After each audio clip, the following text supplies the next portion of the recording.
سورۃ الانعام بسم اللہ الرحمن الرحیم، اللہ کے نام سے شروع جو بہت زیادہ مہربان نہایت رحم کرنے والا۔ فلا تکونن من الجاہلین، پس اے لوگوں تم نادانوں میں سے نہ ہونا اور اس کی حکمتوں کے بارے میں کسی قسم کی الجھن کا شکار نہ ہونا۔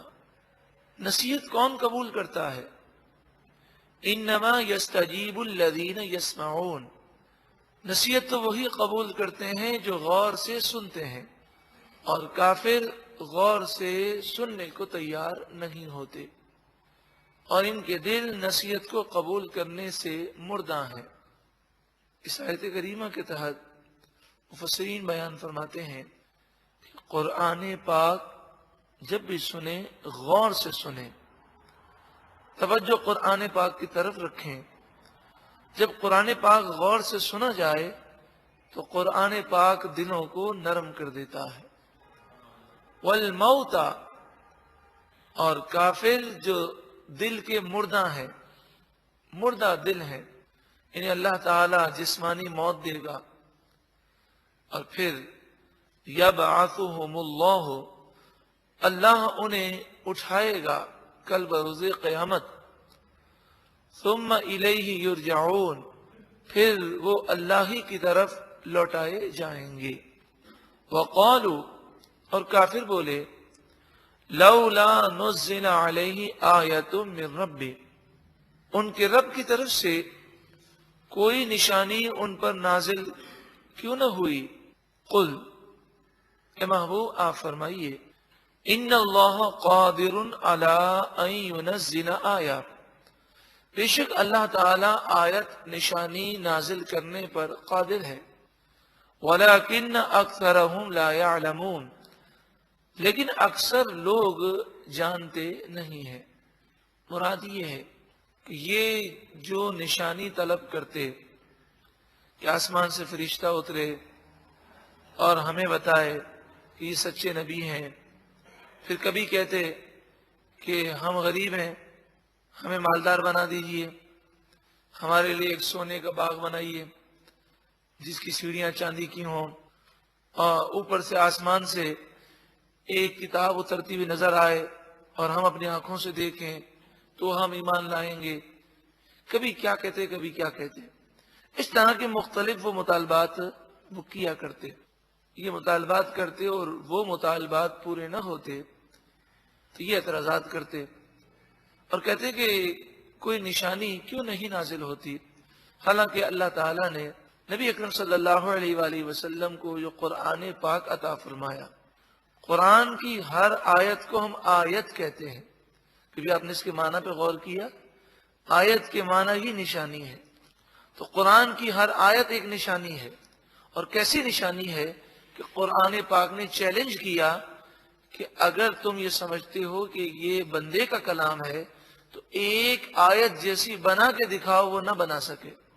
پھر نبی اکرم صلی اللہ علیہ وآلہ وسلم کا جسم اقدس سراپا آپ معجزات، آپ کی آنکھ مبارک بھی معجزہ، آپ کا کان مبارک بھی معجزہ، اس کے علاوہ آپ نے سینکڑوں معجزات دکھائے، لیکن پھر بھی یہ ان کا مطالبہ یہی تھا کہ جو ہم نشانی مانگ رہے ہیں وہ مل جائے۔ اور اس کے بارے میں قاعدہ یہ تھا کہ اگر جو یہ معجزہ طلب کر رہے ہیں وہ بڑی نشانی انہیں عطا کر دی جاتی، پھر ان کی مہلت ختم ہو جاتی، کیونکہ پھر ایمان بالغیب کا معاملہ نہ رہتا، وہ تو غیب کو سامنے ظاہر کر دیا جاتا۔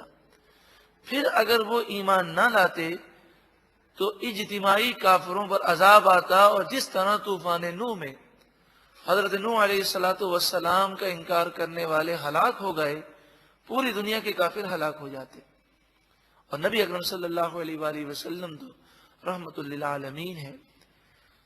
اس مہلت کا یہ نتیجہ ہوا کہ کئی کافر مسلمان بھی ہو گئے، اور جو کافر مسلمان نہ ہوئے ان کی نسلیں مسلمان ہو گئیں۔ ارشاد فرمائے، محبوب آپ فرمائیے، بے شک اللہ تعالی نشانی اتارنے پر قادر ہے، مگر وہ نہیں اتار رہا، اس کی حکمت ہے وَلَكِنَّ أَكْثَرَهُمْ لَا يَعْلَمُونَ، لیکن اکثر لوگ جانتے نہیں ہیں۔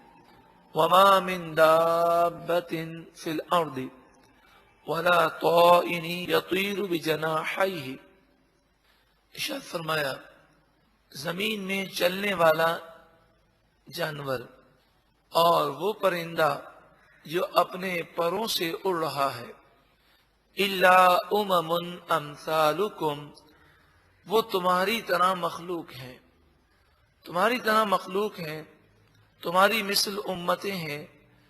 اس سے مراد مفسرین نے یہ بیان فرمایا کہ وہ بھی اللہ کی مخلوق ہیں، تم بھی اللہ کی مخلوق ہو، مگر ان میں اور تم میں فرق ہے۔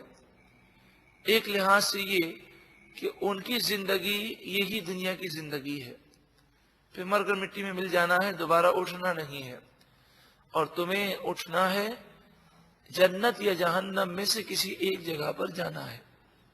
دوسری بات مفسرین یہ بیان کرتے ہیں الا امم امثالکم سے یہ مراد ہے کہ پرندوں اور جانوروں کا نظام، جسم کا نظام اور انسان کے نظام میں بہت زیادہ مماثلت ہے۔ جس طرح انسان اپنی آنکھ سے دیکھتا ہے، جانور بھی اسی انداز میں دیکھتا ہے۔ جس طرح ہم کان سے سنتے ہیں، جانور کا نظام سننے کا بھی وہی ہے۔ ہمارے جو ہضم کا نظام ہے، وہی ہضم کا نظام، ہاضمے کا نظام جانوروں کا بھی ہے۔ اسی طرح ہمارے یہاں افزائش نسل کا جو نظام ہے، وہی نظام جانوروں میں بھی ہے۔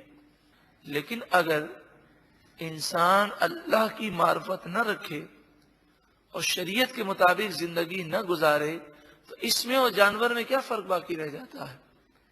بلکہ وہ تو جانور سے بھی بدتر ہے کہ جانور کو تو مر کر پھر جہنم میں نہیں جانا، وہ خود اپنے ہاتھوں جہنم میں جانے کی تیاری کرتا ہے۔